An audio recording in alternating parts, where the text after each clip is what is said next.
বাংলাদেশ জমিয়াতে আহলে হাদিসের কমিটিতে যে হট্টগোল চলছে হয়তো আপনি ভিডিওতে দেখেছেন। সম্মানিত জমিয়াতের আলেমদের ঐক্য সমস্যা সমাধানের উপায় কি পরামর্শ দিয়ে কৃতজ্ঞতা জানাবেন। আপনার যেটা বুদ্ধি আছে সেই বুদ্ধি অনুযায়ী জমিয়ত নেতৃবৃন্দকে পরামর্শ দেবেন। আমরা আমাদের বুদ্ধি অনুযায়ী পরামর্শ দিয়ে থাকি, তাদেরকে বলে থাকি যে এইভাবে করেন। কিন্তু এক শ্রেণীর লোক ফেসবুক গরম করে। সেদিন একজন লোক দেখলাম যে একজন আলেমের বিরুদ্ধে, সে হোক সে জমিয়তপন্থী না আন্দোলনপন্থী, যে দলেরই হোক যেই সংগঠনেরই হোক না কেন, সে তো আমার ভাই। তার বিরুদ্ধে ফেসবুকে আমি লিখলাম, তার মানে হলো যে এই গোটা জাতিকে আমাদের ভিতরের অভ্যন্তরীণ দৈন্যদশা জানিয়ে দিল। জি না, এটা চলবে না। এখন কেউ প্রশ্ন করতে পারেন, আপনিও তো আব্দুর রাজ্জাক বিন ইউসুফ সাহেবের অনেক ফতোয়ার বিরুদ্ধে নেটে বলেছেন। আমি আব্দুর রাজ্জাক বিন ইউসুফ সাহেবকে পার্সোনালভাবে বলার পরে যখন সে মানে নাই, তখন আমি তাকে ইন্টারনেটে জানিয়ে দিয়েছি। কারণ ইমাম যদি 30 লক্ষ মুসলমানের সামনে ভুল করে, 30 লক্ষ মুসলমানের সামনেই তাকে লুকমা দিতে হবে। মক্কার ইমাম যদি মক্কায় ভুল করে, লুকমা কি বাড়িতে এসে দেবো? কোথায় দেবো? ওই জামাতের মধ্যেই দিতে হবে। কাজেই যে ভুলগুলি নেটে ছুটে বেড়ায়, সে নেটের ভুল নেটে সংশোধন করতে হয়। যেমন আমার ভাই আব্দুর রাজ্জাক বিন ইউসুফ সাহেব এক বক্তৃতায় বললেন, বড় মাছটা যদি ধনী লোক না কেনে তাহলে সে জাহান্নামী, আর বুয়ালের মাছটা যদি রিক্সাওয়ালা কেনে তাহলে সেও জাহান্নামী। তো এই ফতোয়া তো ভুল। কাজেই যেহেতু নেটে এই ফতোয়া ভুল ফতোয়া বেড়াচ্ছে, তাই নেটেই সেটা প্রতিবাদ করে সেটা জাতিকে সংশোধন করার জন্য চেষ্টা করা হয়েছে, কাউকে খাটো করার জন্য নয়। অতএব যে জমিয়তে আহলে হাদিসের ভাইদের মধ্যে কিছু আভ্যন্তরীণ যদি কিছু হয়েও থাকে, সেগুলি সহিষ্ণুভাবে আপনি সেটা তাদেরকে পরামর্শ দেবেন। রাস্তাঘাটে ওপেনে এইভাবে প্রশ্ন তুলে আরো বেশি উস্কায়ে দিয়ে ক্ষতি আরো বাড়বে। গণতন্ত্রের মাধ্যমে ভোট দেওয়া যাবে কিনা?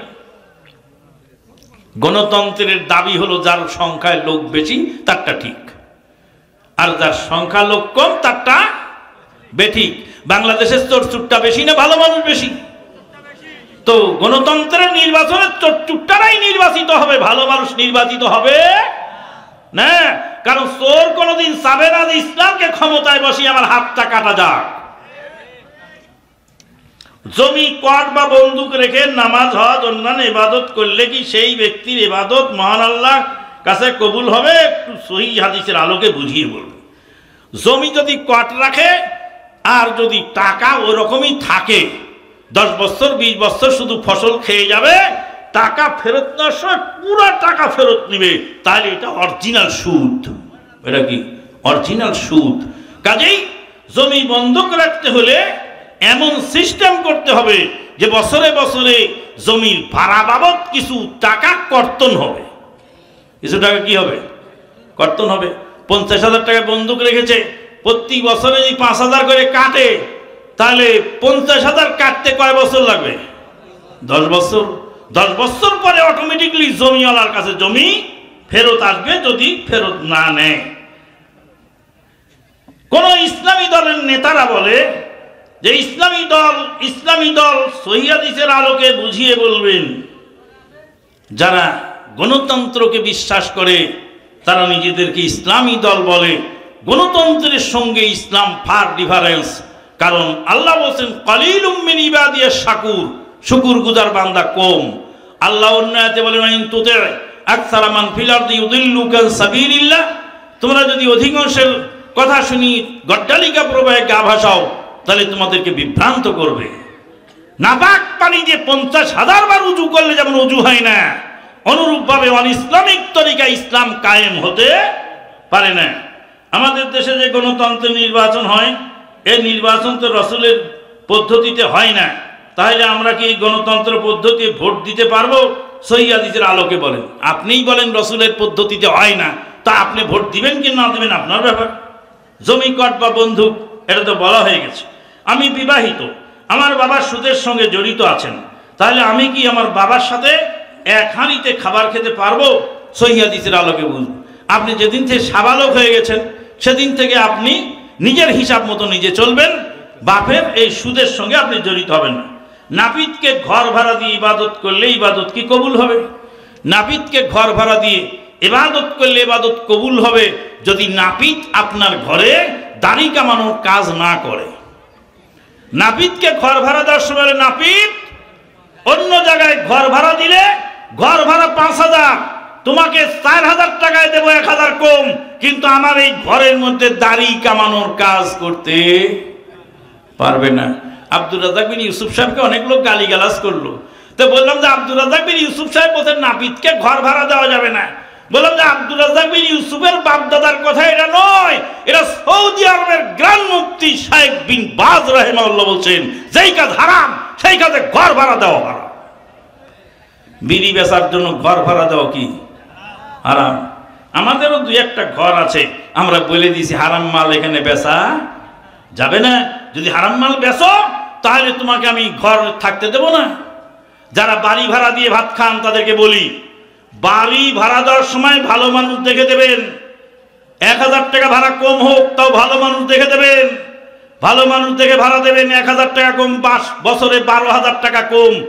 এই ভালো মানুষটা যদি আপনার বেনামাজি ছেলেকে নামাজি বানাতে পারে, 12 কোটি টাকা দিয়েও সেই মূল্য শোধ করতে পারবেন না।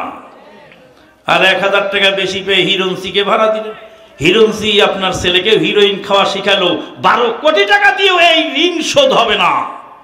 কাজেই ভালো মানুষ দেখে দিবেন। গণতন্ত্র দেশে ইসলাম প্রতিষ্ঠা সম্ভব? জি না। আমি পর্দা করতে চাই কিন্তু মা করতে দেয় না। এখন কি করণীয়? আপনি পর্দা করবেন, লা তাআতা লি মাখলুকিন ফি মাসিয়াতিল খালিক, আল্লাহর নাফরমানিতে কারো আনুগত্য চলবে না।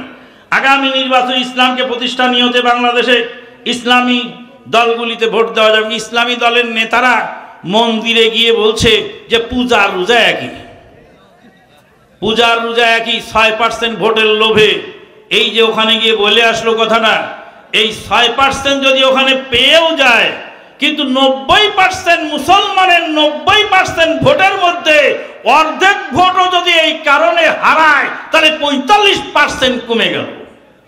কথা কি বোঝেন? যদি কেউ বিরক্ত হয় যে এরা মন্দিরে যায়, এদেরকে ভোট দিব না, তাহলে কি হবে? তাহলে সেই ক্ষেত্রে ওখানে 6% আদায় করতে গিয়ে এখানে 45% কি হয়ে গেল?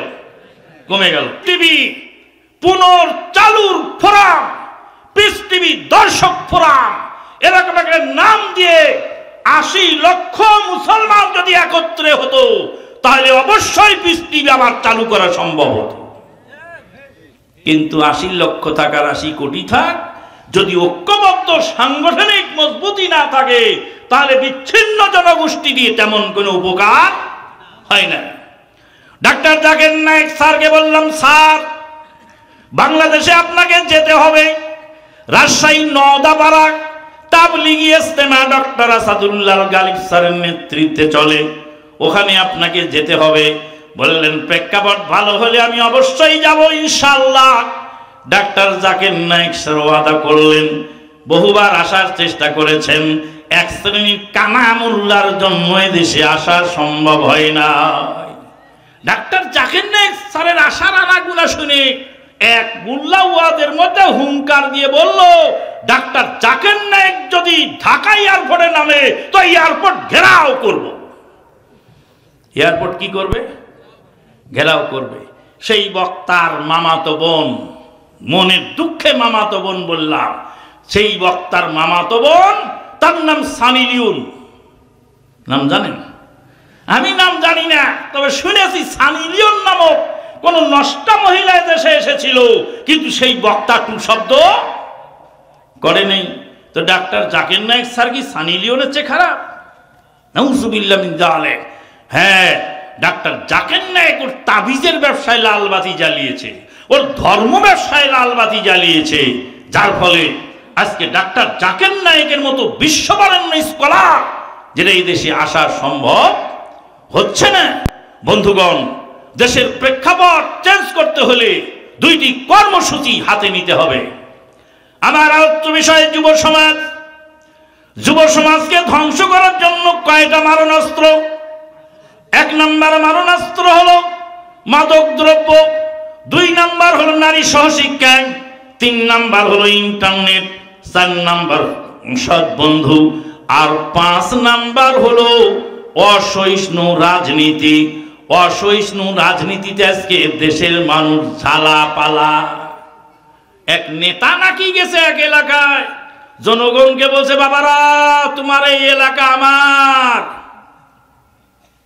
আমার নয়নের মণি, এই এলাকার উন্নয়ন অমুক নেতার 2 নয়ন। তো বলছে, বাবারা তোমরা এসেছো আমাকে দেখতে, আমি খুব খুশি। তোমাদের হাতে পায়ে কাঁদা কেন বাবা? তো বলছে, আমাদের হাতে পায়ে কাঁদা হলো আমরা ইরি ধানের খেতে কাজ করি, তো এই জন্য হাতে পায়ে কাঁদা।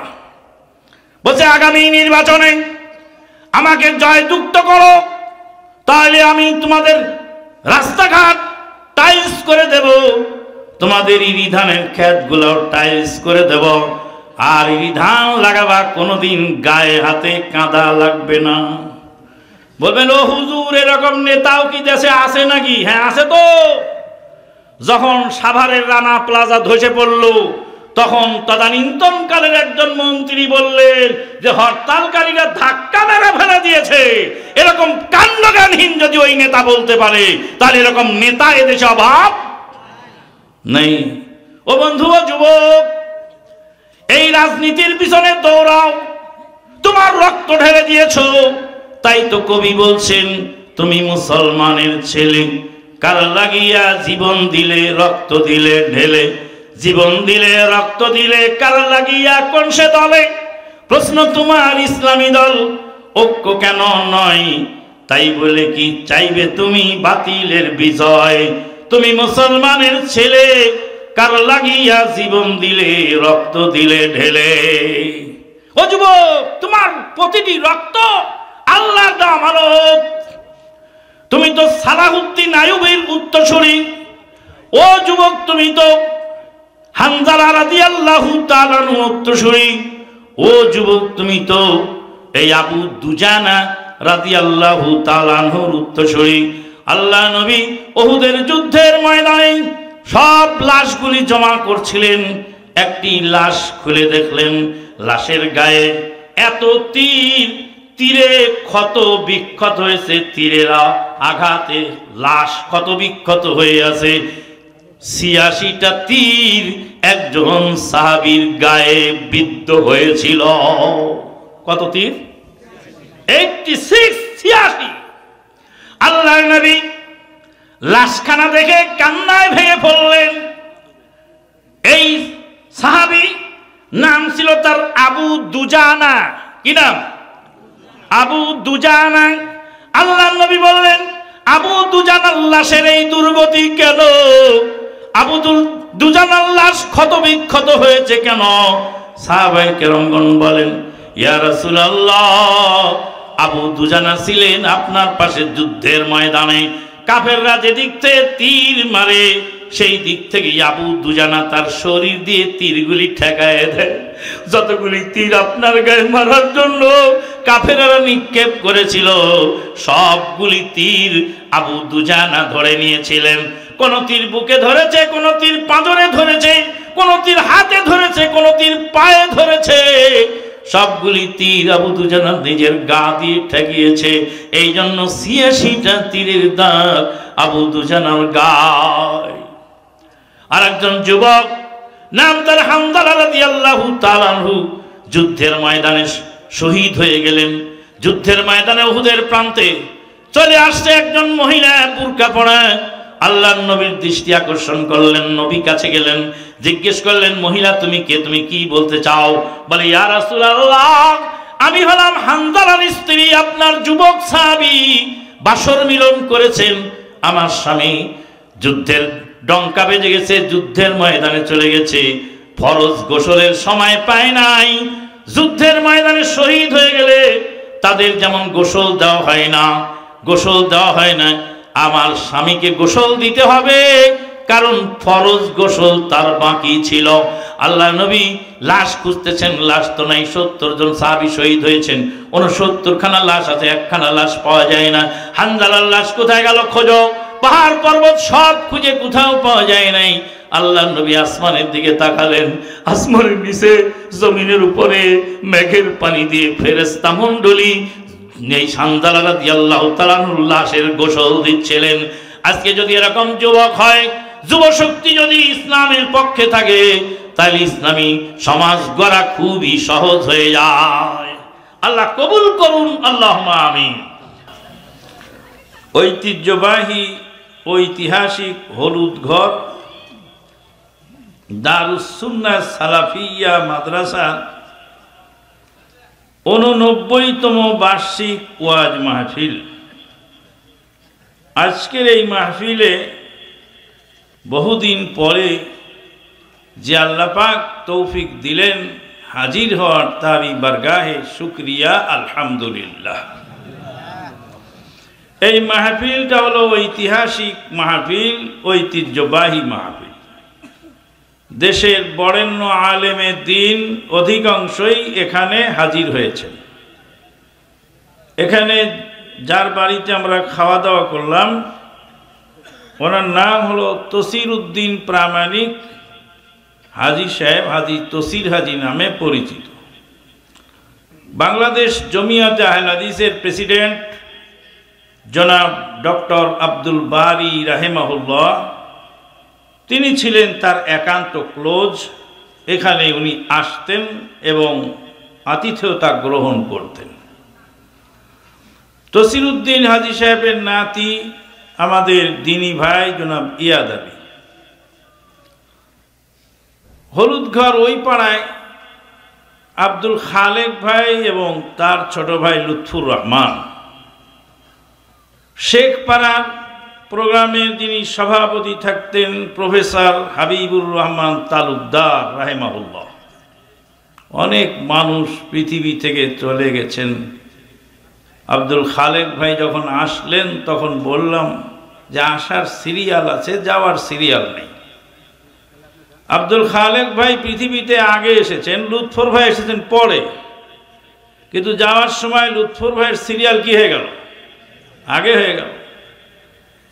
জনাব ইয়াদ আলী ভাই মহব্বতের দিনী ভাই, খুব কাছের লোক, তিনি হঠাৎ করে চলে গেলেন শুনে আমরা হতভম্ব। বহু আলেম উলামা এখানে এসেছেন, তারা অনেকেই চলে গেছেন। এখানে বড় বড় বরেণ্য আলেম প্রধান বক্তার আসন অলঙ্কৃত করেছেন। আজকে তারা চলে যাওয়ার কারণে আমাদের মতো নাখান্দা নাদানদেরকে এই দায়িত্ব পালন করতে হচ্ছে। সম্মানিত উপস্থিতি, রাত অনেক হয়ে গেছে। রাত যদি বেশি ওয়াজ শোনা যায়, ফজরের জামাত হয় না। ঘুমায় কাজা করে ফজর, তখন জগনি যখন জহর, হেলায় খেলায় কেটেছে আসর, মাগরিবের ওই শুনিয়া যান। এখনো শরীক হই সাথে, এখনো জামাতে আছে স্থান। নহি মোরা জীব ভোগ বিলাসের, শাহাদত ছিল কাম্য মদের। ভিকারির বেশে খলিফা যাদের শাসন করিল আধা জাহান, তারা আজ পড়ে ঘুমায় বেহুশ, বাহিরে বহিছে ঝড় তুফান। শুকনা রুটিরে সম্বল করে, শুকনা রুটিরে সম্বল করে, যেই মানার প্রাণের জোরে ফিরেছি জগৎ মন্থন করে, সে শক্তি আজ ফিরিয়া। সম্মানিত উপস্থিতি, এশার সালাত যদি জামাতে পড়া যায়, তাহলে অর্ধেক রাত্রি নফল ইবাদতের কি হয়? নেকি হয়। আর ফজরের সালাত জামাতে পড়লে বাকি অর্ধেক রাত্রি নফল ইবাদতের সব পাওয়া যায়। এই জন্য বলি ভাই, যতই ব্যস্ততা থাকুক না কেন, আর যতই কর্মচঞ্চলতা থাকুক না কেন, এই 2 ওয়াক্ত সালাত জামাতে পড়ার চেষ্টা করবেন। ফজর এবং এশা যদি জামাতে পড়বার পারেন, তাহলে সারা রাত নফল ইবাদতের নেকি হবে। সারা রাত নফল ইবাদতের 2 ওয়াক্ত সালাত জামাতে পড়তে পারবে। তার মানে হলো এই 2 ওয়াক্ত যারা জামাতে পড়ে তাদের বাকি ওয়াক্ত আর ছোটে। যারা ফজর জামাতে পড়তে পারে তাদের কি জোহর ছোটে, আসর ছোটে? সম্মানিত উপস্থিতি, আল্লাহ পাক বলছেন আউযু বিল্লাহি মিনাশ শাইতানির রাজিম আকিমিস সালাতা লিদুলুকিশ শামসি ইলা গাসাকিল লাইল ওয়া কুরআনাল ফাজর ইন্না কুরআনাল ফাজরি কানা মাশহুদা ওয়া মিনাল লাইলি ফাতাহাজ্জাদ বিহি নাফিলাতাল লাক আসা আইয়াবআসাকা রাব্বুকা মাকামান মাহমুদা। আল্লাহ বলছেন ওয়া কুরআনাল ফাজর, ফজরের সালাত তোমরা নিয়মিত জামাতে পড়ো। ইন্না কুরআনাল ফাজর, ফজরের সালাতের সময় কানা মাশহুদা, আল্লাহর তরফ থেকে সাক্ষ্য গ্রহণ করার জন্য ফেরেশতা হাজির হয়। কে আসে হাজিরা নিতে? ফেরেশতা। ফেরেশতা হাজিরা নেয় ফজরের সময়, ফেরেশতা হাজিরা নেয় আসরের সময়। এই জন্য ফজরের সালাত জামাতে পড়া খুব জরুরি। ফজরের সালাত দে ঘুমায় কাটায়, আল্লাহর নবী বলছেন তার কানের মধ্যে ইবলিস শয়তান পেশাব করে চলে যায়। কে বলেছেন? রাসূল সাল্লাল্লাহু আলাইহি সাল্লাম বলেছেন ফজরের জামাত যে যার ছুটে যায় তার কি হয়? কানের মধ্যে ইবলিস শয়তান পেশাব করে। আমরা কি চাই? এ বাবা ইকো বন্ধ করো, মাইকে না নরমাল রাখো, নরমাল। কথা কি বোঝা যায়? তাহলে আমরা এমন ওয়াজ করব না যাতে ফজর ছুটে যায়। আজকে মাহফিল হলো 12 তারিখের। হলুদ ঘরের মাহফিল কয় তারিখ? 12 তারিখের মধ্যেই শেষ করার চেষ্টা করব ইনশাআল্লাহ। আর যদি 13 তারিখে ঢুকে যায় তো কিছু মনে করেন না, আর ঢুকলেও বেশি ঢুকতে দেব না ইনশাআল্লাহ। কিছু বক্তা আছে ঘড়ি থাকে না তাদের হাতে, এই যে চোখ বন্ধ করে বক্তৃতা শুরু করে, শ্রোতারা যে বিরক্ত হয় তারপরও সে কি করে? ছাড়ে না। এরকম বক্তা আছে না? টাইম টেবল সম্পর্কে ওয়াকিফাল না থাকার কারণে গভীর রাত পর্যন্ত হয়ে যাচ্ছে, শ্রোতারা বিরক্ত হচ্ছে। আপনাদের বিরক্তির কারণ আমি হব না ইনশাআল্লাহ। সব বলছিলাম যে আজকে আমার আলোচ্য বিষয় সমাজ গঠনে যুব সমাজের ভূমিকা। ইসলামী সমাজ গঠনে যুব সমাজের ভূমিকা। ইসলামী সমাজ আজকে আমাদের খুবই প্রয়োজন, কারণ সমাজ আজকে অনইসলামিক কার্যকলাপে ভরে যাচ্ছে। আল্লাহ পাক বলছেন আউযু বিল্লাহি মিনাশ শাইতানির রাজিম ইউরিদুনা লিউতফিউ নূরাল্লাহি বিআফওয়াহিহিম আল্লাহু মুতিম্মু নূরিহি ওয়ালাউ কারিহাল কাফিরুন। ওরা চায় মুখের ফুৎকারে ইসলামকে নিভিয়ে দিতে। কারা চায়? কাফেরেরা চায় মুখের ফুৎকারে ইসলামকে নিভিয়ে দিতে। আজকে আমাদের দেশে যা ঘটছে আর যা চলছে, আপনারা ভালোভাবে যদি উপলব্ধি করেন তাহলে বুঝতে হবে যে আমরা খুব লোমহর্ষক ভবিষ্যতের দিকে এগিয়ে যাচ্ছি। লোমহর্ষক ভবিষ্যতের দিকে এগিয়ে যাচ্ছি। আজকে বর্তমান প্রেক্ষাপটে বলতে হয়, আবহমান কাল থেকে এদেশে হিন্দু এবং মুসলিম সহ অবস্থানে বাস করেছে। মুসলিমের বাড়িতে কেরোসিনের তেল না থাকলে হিন্দুর বাড়ির থেকে ধার করে নিয়ে এসেছে, করেনি? আমরা দেখেছি খালা চাচাতো বোনের বাসায় গেলে পাশের হিন্দু বাড়িতে গিয়ে বলছে, কাকি আমাদের কেরোসিনের তেল ফুরে গেছে, আপনারা এক বাতি কেরোসিনের তেল ধার দেন, আগামী হাটের দিন আনলে দিয়ে দেব। হিন্দু মুসলিম পাশাপাশি দোকানদারি করেছে একই মার্কেটে, চাল ডাল নুন তেল ধার খরচ করে পারস্পরিক মিল মহব্বতের সঙ্গে বসবাস করেছে, যার যার ধর্ম সেই পালন করেছে, কিন্তু সামাজিকভাবে তারা এত সুন্দর সমাজ গড়ে তুলেছে যে সমাজের মধ্যে হিন্দু মুসলিমের কোনো দাঙ্গা অন্ততপক্ষে বাংলার মাটিতে হয় নাই। আলহামদুলিল্লাহ। আজকে সেই সম্প্রীতিকে নষ্ট করার জন্য ইসকন নামক একটি জঙ্গি সংগঠন, যেই জঙ্গি সংগঠন মুসলমানদের দুশ্মন নয়, শুধু হিন্দুদেরও দুশ্মন। তারা হিন্দু মুসলিম দাঙ্গা বাঁধিয়ে দিয়ে এদেশে ঘোলা পানিতে মাছ শিকারের অপতৎপরতায় লিপ্ত আছে। এদেরকে কোনোভাবেই সুযোগ দেওয়া যাবে না। সম্মানিত উপস্থিতি, পরিস্থিতি আরো অনেক কিছু যারা সচেতন নাগরিক তারা উপলব্ধি করতে পারেন। সমাজটাকে ধ্বংস করার পাশাপাশি গোটা পরিবারকে ধ্বংস করার চেষ্টা করছে। মানব অধিকারের অফিস বসিয়েছে বাংলাদেশে। কোথায়? বাংলাদেশে মানব অধিকারের অফিস বসাইছে। মানব অধিকারের অফিস কি বাংলাদেশে প্রয়োজন না ফিলিস্তিনে প্রয়োজন? কোথায়? ফিলিস্তিনের প্রতিনিয়ত মানবতা লঙ্ঘিত হচ্ছে। ফিলিস্তিনের হাসপাতালের উপরে অসহায় রোগীদেরকে বোমা মেরে দেওয়া হচ্ছে। শিশু পল্লীতে অসহায় বাচ্চাদেরকে হত্যা করা হচ্ছে। মানবাধিকার সেখানে লঙ্ঘন হয় না, সেখানে মানবাধিকার অফিস প্রয়োজন হয় না।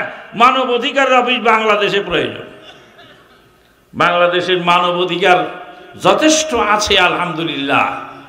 এই যে মানবাধিকার তারা এখন প্রতিষ্ঠা করতে চাচ্ছে, সে হলো এই, আমি এখন শরীফ না শরীফা, শরীফ থাকবো না শরীফা থাকবো, এটা আমার মানবাধিকার। আমি পুরুষকে বিয়ে করব না নারীকে বিয়ে করব, এটা আমার মানবাধিকার। নবীকে গালি দিব না না দিব, এটা আমার মানবাধিকার।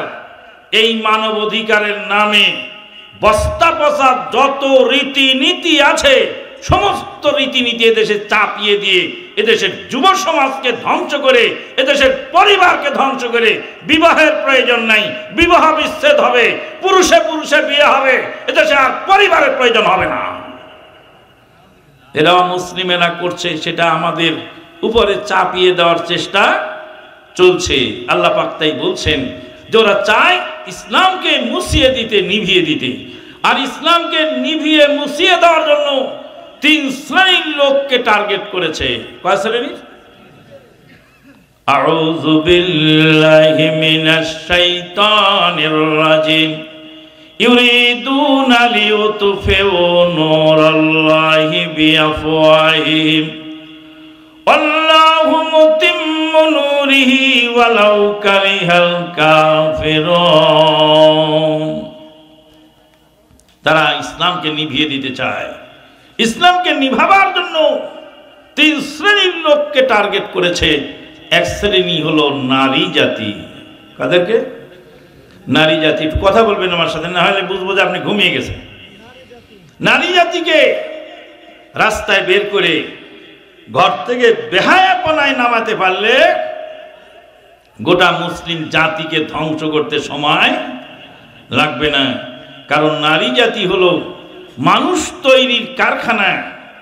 টাকশাল যেমন অরক্ষিত হয়ে গেলে সেই টাকশাল থেকে যেমন জাল নোট বের হয়, আর জাল নোট বের হলে যেমন অর্থনীতি ধ্বংস হয়, অনুরূপভাবে আমাদের মা বোনরা যদি অরক্ষিতা হয়ে যায়, তাদের যদি পর্দাশালীনতা নষ্ট হয়, তাহলে গোটা জাতি ধ্বংস হতে বেশি সময় লাগবে না। আপনাদের এলাকায় মা বোনদের হালতটা কেমন? মা বোনেরা যারা এসেছেন তারা একটু শুনবেন, যে আজকে ওয়াজ শুনবেন যে আপনাকে কোন ফাঁদে ফেলাবার চেষ্টা করা হচ্ছে। শোনেন মুমিনগণ, এনজিওদের হইল আগমন, মুসলমানের চিরশত্রু ইস্ট ইন্ডিয়ার দালালেরা, মোরে মোরে স্কুল খুইলা করতেছে ইমান হারা, সুদের টাকায় কিস্তি দিয়া করছে পর্দা বিসর্জন, এনজিওদের হইল আগমন। শোনেন মুমিনগণ, এনজিওদের হইল আগমন। বাংলাদেশের রাস্তাঘাটে করছে ওরা তুতের চাষ, যেমনি ভাবে করেছিল ইস্ট ইন্ডিয়া নীলের চাষ, সুদের টাকায় কিস্তি দিয়া করছে ইমানকে হরণ, এনজিওদের হইল আগমন। 2 নাম্বার টার্গেট, এদেশের যুব সমাজকে, যুব সমাজ হলো জাতির মেরুদণ্ড, মেরুদণ্ড যদি ভেঙে যায় তাহলে সে জাতি কোনোদিন দাঁড়ায় সোজা হয়ে দাঁড়াতে পারে না। গত বছরের আগের বছর আমি হঠাৎ করে অসুস্থ হলাম, আমার কোমরে ব্যথা, আমি সোজা হয়ে দাঁড়াতে পারিনি, প্রায় 2 মাস হুইল চেয়ারে চলাফেরা করেছি। 2 মাস হুইল চেয়ারে চলাফেরা করেছি।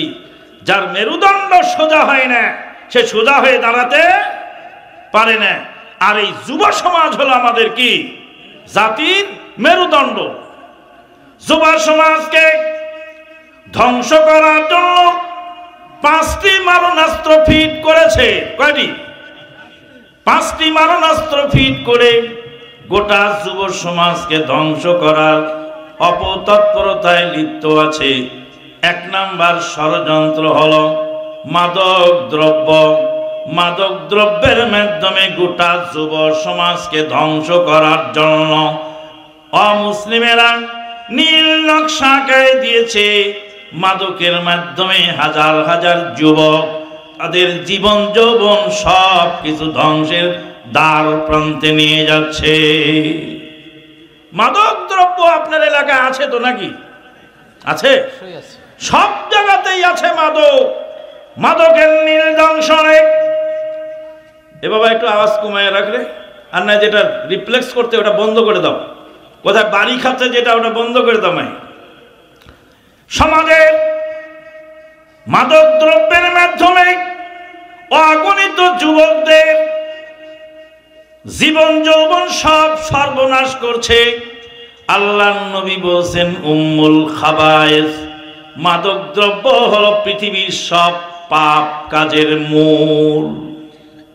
মাদক পাপ কাজের কি মূল? মানুষ যখন নেশাগ্রস্ত হয় তখন সে বকাবাজি করে, মুখ খারাপ করে, মাকে গালি দেয়, বোনকে গালি দেয়, জেনা ব্যভিচারে লিপ্ত হয়, মানুষ খুন করে। মাদক নেশায় মত্ত হয়ে এমন কোন পাপ নাই যে করে না।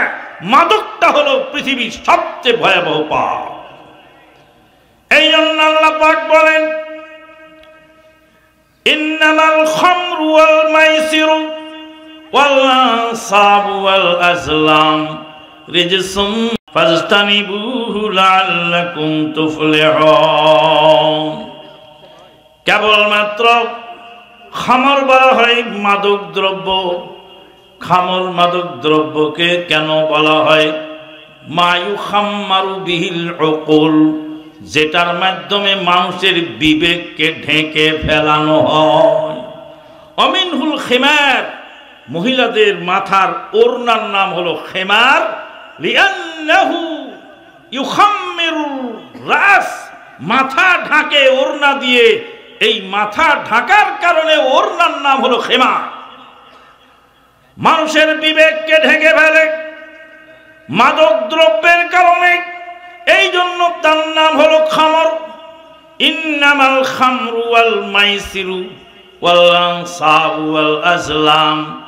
আনসাব বলা হয় বিভিন্ন বেদি, বিভিন্ন বেদি, শিরিকের বেদি, বিভিন্ন বেদি, শিরিকের বেদি। আনসাব ওয়াল আজলাম, আজলাম হলো লটারি। রিজসুম মিন আমালিশ শাইতান, লটারি খারাপ জিনিস, লটারি শয়তানের কাজ। এই লটারি জাতির মধ্যে ঢুকাবার জন্য রাস্তায় রাস্তায় আইসক্রিম বিক্রি করে, তার কাছেও লটারি আছে। আছে না লটারি? আইসক্রিমওয়ালার কাছে লটারি আছে না? লটারি জাতির মধ্যে ঢুকাবার চেষ্টা করে। খামর মানে মাদক দ্রব্য।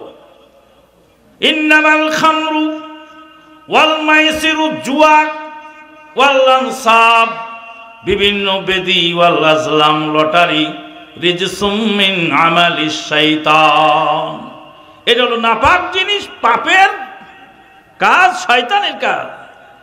ইন্নামা ইউকিউ বাইনাকুমুল আদাওয়াতু ওয়াল বাগদাউ ফিল খামরি ওয়াল মাইসির, শয়তান তোমাদেরকে মাদক দ্রব্যের মাধ্যমে, মদ জুয়ার মাধ্যমে তোমাদের ভিতরে শত্রুতার সৃষ্টি করতে চায়।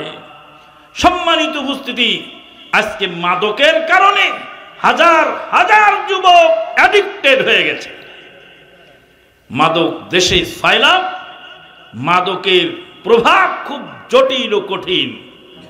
মাদকের মধ্যে সবচেয়ে ভয়াবহ মাদক হলো সিগারেট আর জর্দা। সিগারেট আর জর্দা, সিগারেট, বিড়ি, জর্দা এগুলি ভয়াবহ মাদক। সিগারেট, বিড়ি অন্যান্য মাদকের চেয়ে বেশি ভয়াবহ দুইটি কারণে। কয়টি কারণে?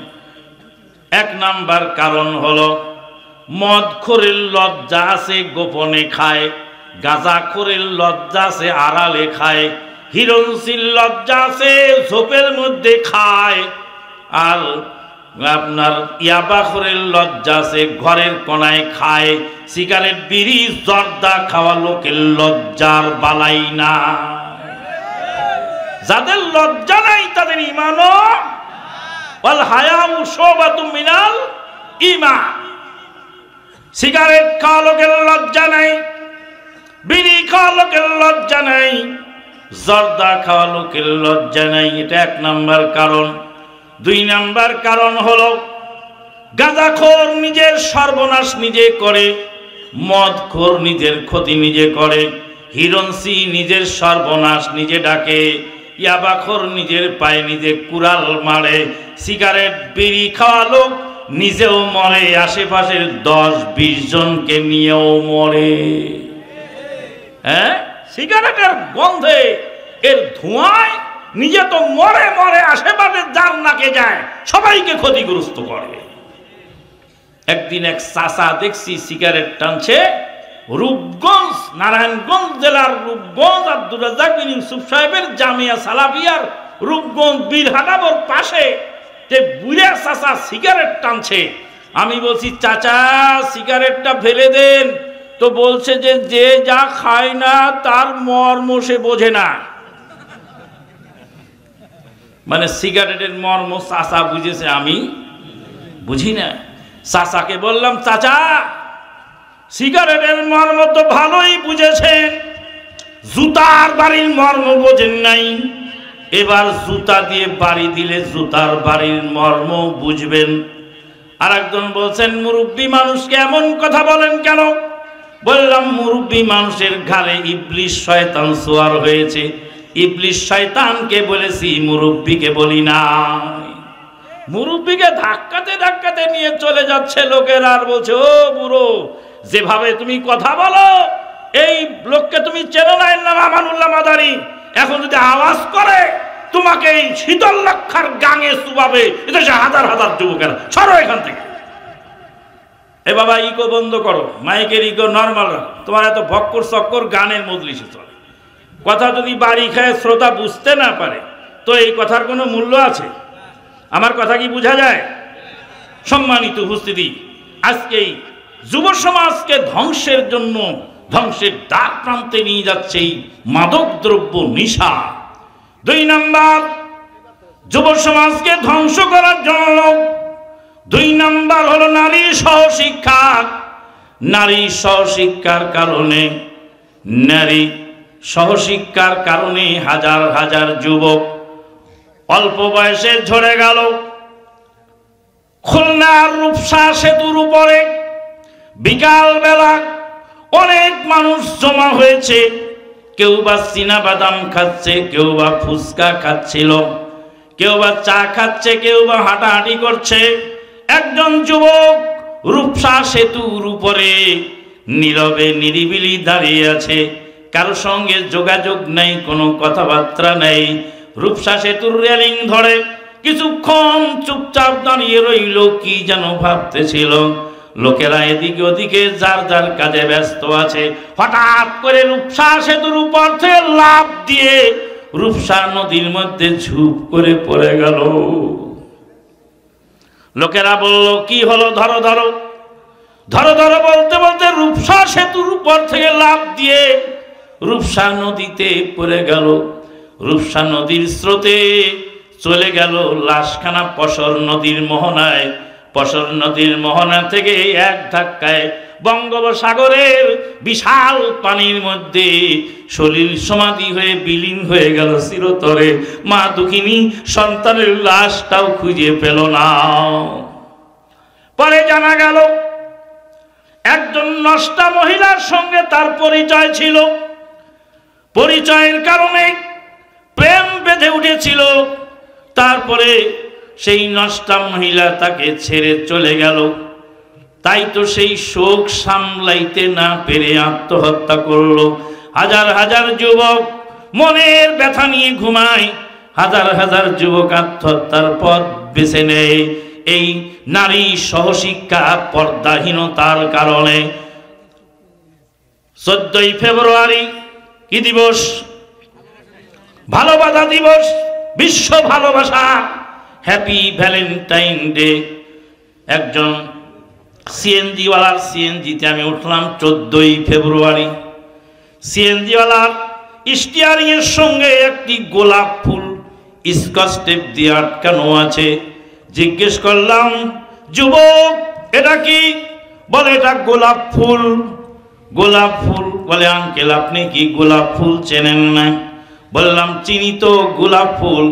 তো এটা বুঝতে পারলাম গোলাপ ফুল। গোলাপ ফুলটা আমাকে দাও, গোলাপ ফুলটা বড় সুন্দর। যুবক বলে আঙ্কেল আপনাকে দেওয়া যাবে না, আমার বিশেষ ব্যক্তি এটা আমাকে গিফট করেছে। গিফট করেছে মানে বিশেষ ব্যক্তিকে? বলে আমার বিএফ, আমার জিএফ, আমার জিএফ আমাকে গোলাপ ফুলটি গিফট করেছে। আঙ্কেল আপনি জানেন না আজকে 14ই ফেব্রুয়ারি, হ্যাপি ভ্যালেন্টাইন ডে। এটা আমার বিশেষ ব্যক্তি জিএফ আমাকে। বললাম বাবা জিএফ কাকে বলে? বলে গার্লফ্রেন্ড। গার্লফ্রেন্ড মানে? বলে আমার মেয়ে বান্ধবী আমাকে ভালোবাসা উপহার দিয়েছে। আঙ্কেল আপনি গোলাপ ফুল চেনেন না, আপনি আগের যুগের লোক, আপনি এত কিছু বুঝবেন না। বললাম যুবক এত কিছু বুঝি না, এই জন্য 9 জন সন্তানের বাপ। জিএফ পিএফ আমি বুঝি না, আমার সন্তান কয়জন? 9 জন সন্তানের বাপ। জিএফ পিএফ আমি বুঝি না, তুমি আমাকে বুঝাও। যুবক তুমি গোলাপ ফুল চিনেছ, গোলাপ ফুলের কাঁটা দেখো নাই? গোলাপ ফুলের গায়ে কাঁটা আছে, কাঁটার আঁচড়ে বহু যুবকের জীবন ক্ষত বিক্ষত করে দিয়েছে।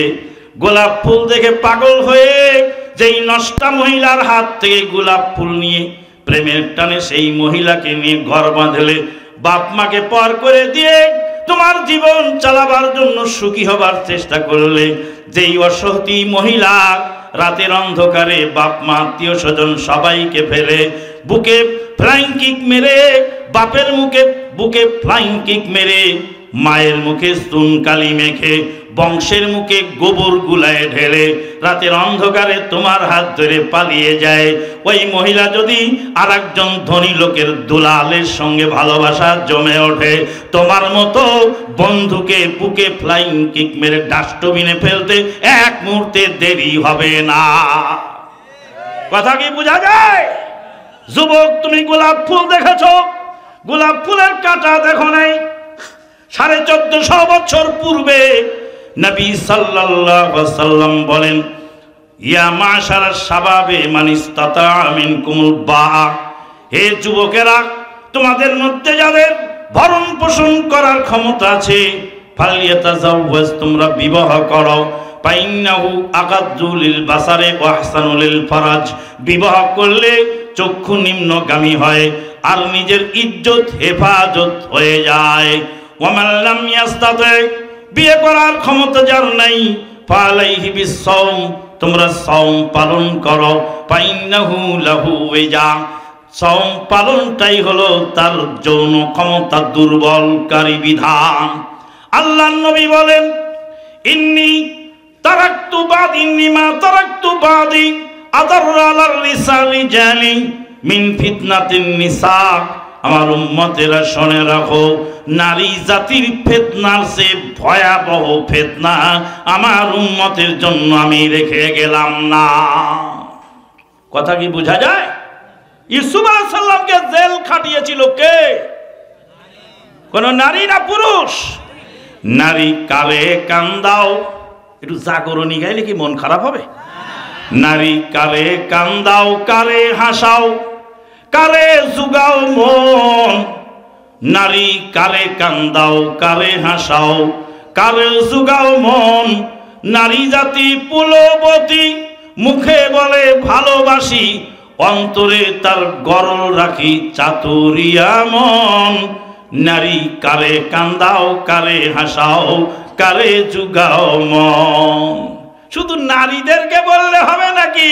পুরুষদের মধ্যেও তো এরকম লম্পট চরিত্রের যুবক আছে। একজন লম্পট যুবকের কাছে হাজার হাজার যুবক যুবতীর সতীত্ব হুমকির সম্মুখীন। একটা ইউনিভার্সিটিতে একটা লম্পট যুবক যদি থাকে, হাজার হাজার মেষ চরিত্র সতীত্বকে নষ্ট করে দেয়। যুবক দিয়ে ভালো কাজ হয়, যুবক দিয়ে খারাপ কাজ হয়। যুবক হলো ইলেকট্রিসিটির মতো। কিসের মতো? বিদ্যুতের মতো। বিদ্যুৎ দিয়ে হলার ঘরে, বিদ্যুৎ দিয়ে মেশিন ঘরে, বিদ্যুৎ দিয়ে ঘানি ঘরে, বিদ্যুৎ দিয়ে বড় বড় প্রজেক্ট চলে, বিদ্যুৎ দিয়ে জনকল্যাণমূলক কাজ হয়। কিন্তু বিদ্যুতের তার যদি ছিঁড়ে থাকে, যেখানে সেখানে যদি বিক্ষিপ্ত হয়, অনিয়ন্ত্রিত হয়, এই বিদ্যুৎ মানুষ হত্যা করে। আজকে যুবকদেরকে নিয়ন্ত্রণ করা খুবই প্রয়োজন। যুবকদেরকে বিয়ে করায় দিতে হবে তাড়াতাড়ি, কিন্তু যুবকদেরকে বিয়ে করাতে বাবা রাজি না। ছেলেকে মোটরসাইকেল কিনে দিয়েছে, মোবাইল ফোন কিনে দিয়েছে, কিন্তু ছেলেকে বউ দিতে রাজি না। এক ছেলে বলছে বাবাকে, আব্বু আমার ইমান তো বাঁচে না, আমাকে একটা বিয়ের ব্যবস্থা করে দাও। কয়েক কলির যুগ এসে গেছে রে, ছেলেদের লজ্জা শরম চলে গেল। ছেলে হয়ে বাপকে বিয়ের প্রস্তাব দেয়, বিয়ের কথা বলে। ভাইয়ের আমার, আপনার ছেলে অনেক ভালো, আপনাকে বলেছে ইমান বাঁচাবার জন্য বিয়ে করার প্রয়োজন। আপনার ছেলেকে দ্রুত গতিতে বিয়ে করায় দেন। বলবেন নিজেই খায় বাপের হোটেলে, আবার সে বিয়ে করে কি খাওয়াবে? কথা কি বোঝা যায়? একজন যুবক এসে বলছে আমাকে, ভাই আমার তো বিয়ে ছাড়া ইমান বাঁচে না, করবোটা কি? কিন্তু আমার তো বিয়ে করার ক্ষমতা নেই, পয়সা করি নেই, আমাকে বেকার মানুষ কে বিয়ে দিবে? তাই বিয়ের ব্যবস্থা করতেছি, একটু সবুর করো।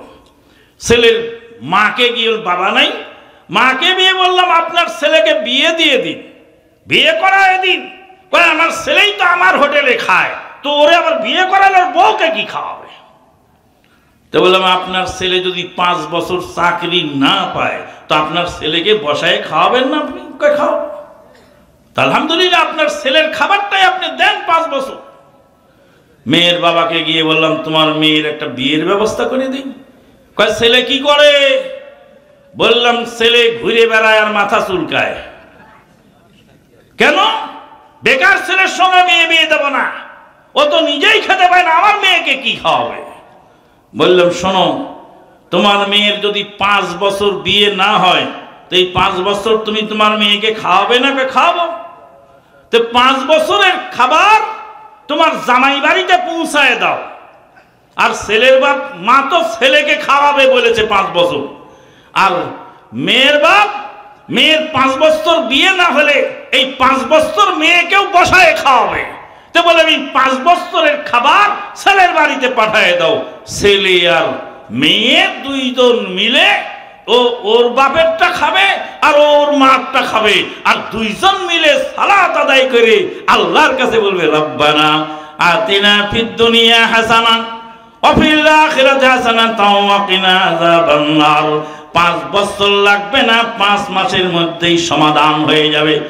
আল্লাহর নবী বলেন, যেই যুবক নিজের চরিত্রকে হেফাজত করার জন্য বিয়ে করে, আল্লাহ রব্বুল আলামিন তাকে সাহায্য করার জিম্মাদার নিজেই হয়ে যায়।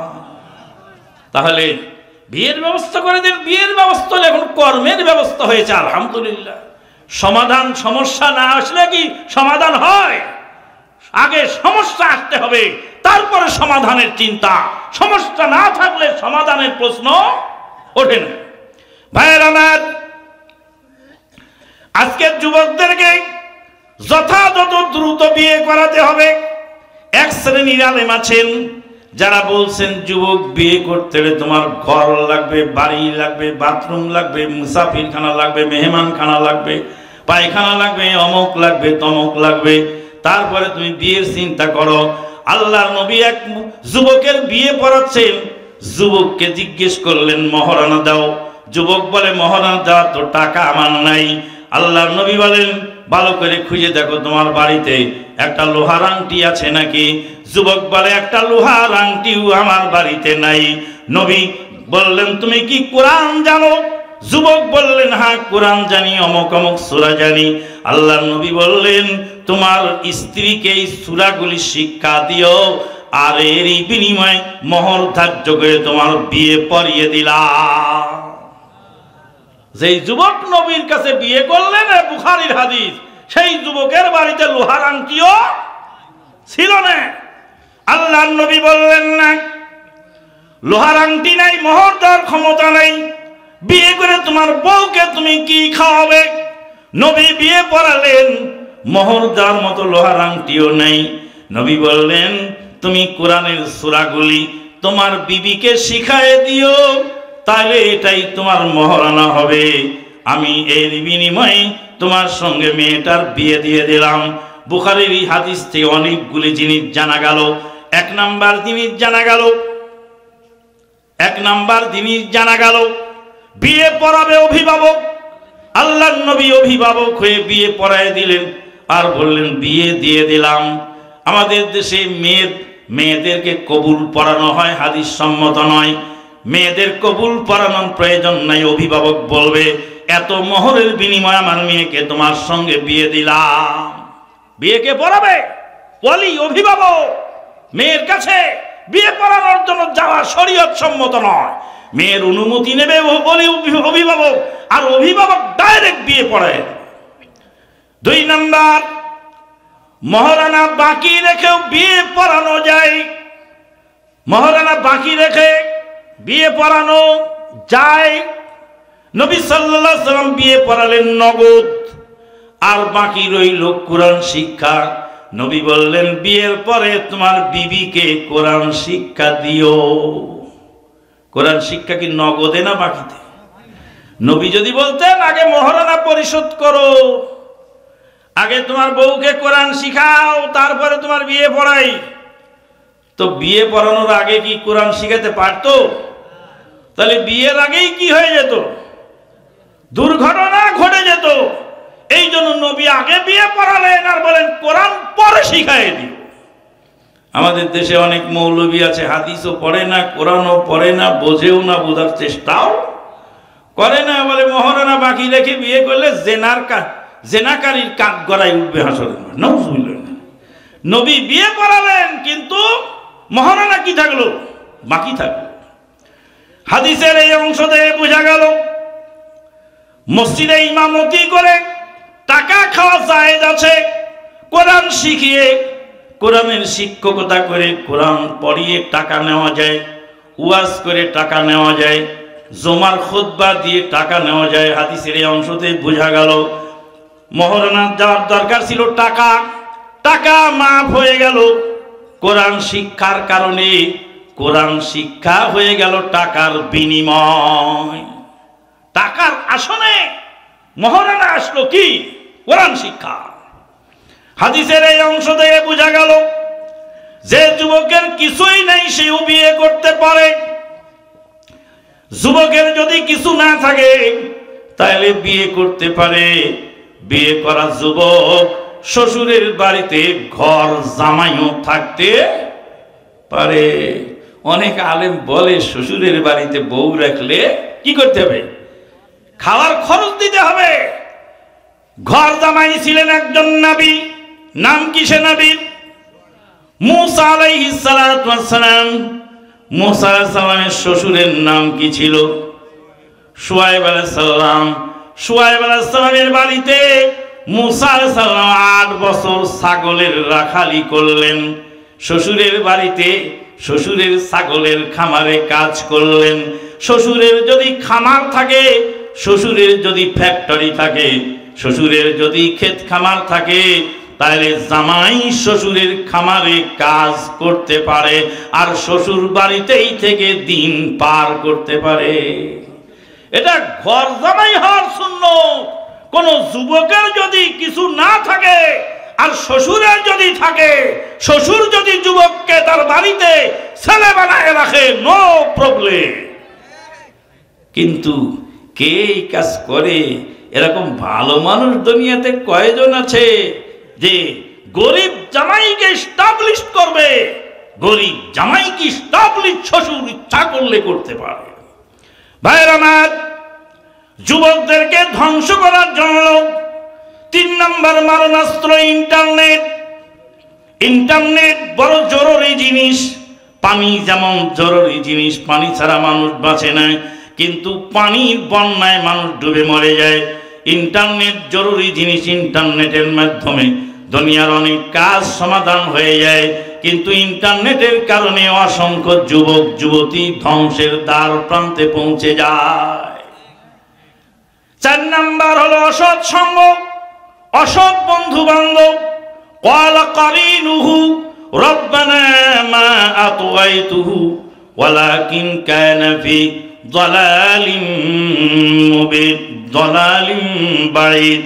ক্বালা লা তাখতাসিমু লাদাইয়া ওয়া ক্বাদ কদ্দামতু ইলাইকুম বিল ওয়াঈদ মা ইউবাদদালুল কাওলু লাদাইয়া ওয়া মা আনা বিযাল্লামিল লিল আবিদ। হাসরের ময়দানে 2 জন বন্ধু ঝগড়া করবে। একজন বন্ধু আল্লাহর সামনে দাঁড়িয়ে বলবে, প্রভু হে, আমি তো হিরোইন চিনতাম না, আমি তো ইন্টারনেট চিনতাম না, আমার বন্ধু আমাকে হিরোইন খাওয়া শিখিয়েছিল, আমাকে শাস্তি দেওয়ার আগে আমার বন্ধুকে শাস্তি দাও। বন্ধু প্রতিবাদ করে বলবে, আল্লাহর কোরআন বলছে সূরা কাফের মধ্যে, ক্বালা কারিনুহু রব্বানা মা আতগাইতুহু, প্রভু হে, আমি ওকে পথভ্রষ্ট করি নাই, ওয়ালাকিন কানা ফি যালালিম বাঈদ, সে দুরন্ত পথভ্রষ্টতার মধ্যে ছিল। লা তাখতাসিমু লাদাইয়া, আল্লাহ বলবেন আমার সামনে ঝগড়া করো না।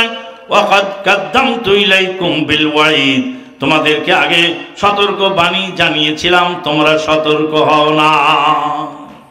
সম্মানিত উপস্থিতি যুব সমাজ, যুবকেরা বন্ধু চয়ন করতে যদি ভুল করে, সেই বন্ধু তাকে জাহান্নামের দিকে নিয়ে যায়। এই জন্য কালের নাম কলিকাল, শিয়ালে চাটে বাঘের গাল, ভল্লুকে ধরেছে হাল, ভবে বিচার রবে না, যারে তারে বন্ধু বলো না, বন্ধু বলা বিপদ ভারী, জানে বাঁচবে না, যারে তারে বন্ধু বলো না। বন্ধুর দৃষ্টান্ত হাদিসে এসেছে। আল্লাহর নবী বলেন, সৎ বন্ধু হলো আতরওয়ালার মতো, অসৎ বন্ধু হলো হাঁপড়ের মতো। সৎ বন্ধুর কাছে বসলে 3টা উপকারের একটা হবে, হয় তুমি আতর কিনে নেবে, আর না হয় আতর তোমাকে মাগনা দেবে, আর না হয় আতর তুমি সুঘ্রাণ একাই পেতে থাকবে বিনা পয়সায়। আর হাঁপড়ওয়ালার পাশে বসলে হয় তোমার ছাইরে গায়ে পড়বে, আর নয় আগুনের ফুল কেসে তোমার কাপড় পোড়াইয়ে দেবে, আর না হলে কামারের হাঁপড়ের ওই ধোঁয়া তোমার নাকে লেগে তোমাকে কষ্ট দেবে। আল্লাহ নবী বন্ধু ভালোভাবে ভালো বন্ধু এখতিয়ার করার জন্য বলেছেন। 3 নাম্বার গেল। 4 নাম্বার হলো অসহিষ্ণু রাজনীতি। 5 নাম্বার হলো অসহিষ্ণু রাজনীতি, ক্ষমতা দখলের রাজনীতি। রাজনীতি আজকে গেরা কলে পড়ে জাতি বড় অসহায়।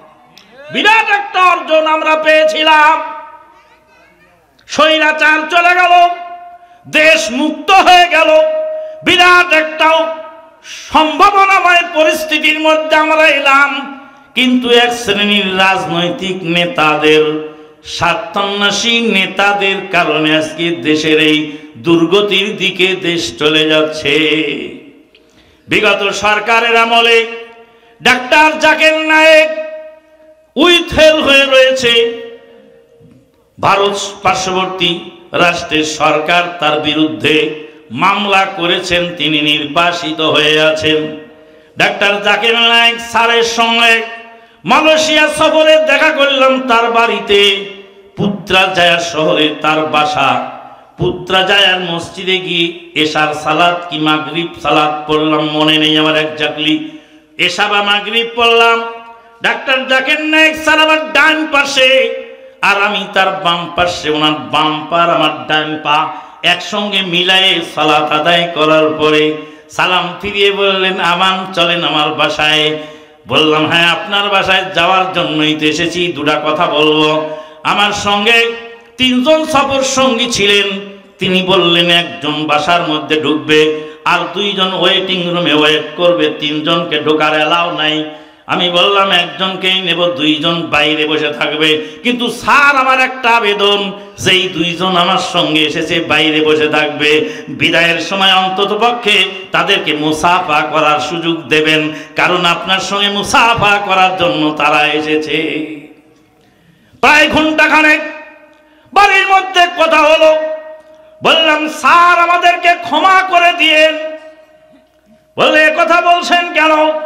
বললাম, ক্ষমা কেন করতে হবে? দ্বিতীয় বৃহত্তম মুসলিম রাষ্ট্রে গুলশানে হলিয়াটি জানেন নাটক মঞ্চস্থ করা হলো। হলিয়াটি জানেন নাটকের মাধ্যমে আপনার পিস টিভি বন্ধ করা হলো। পিস টিভি বন্ধ হলো পৃথিবীর দ্বিতীয় বৃহত্তম মুসলিম রাষ্ট্রের নাটকের মাধ্যমে।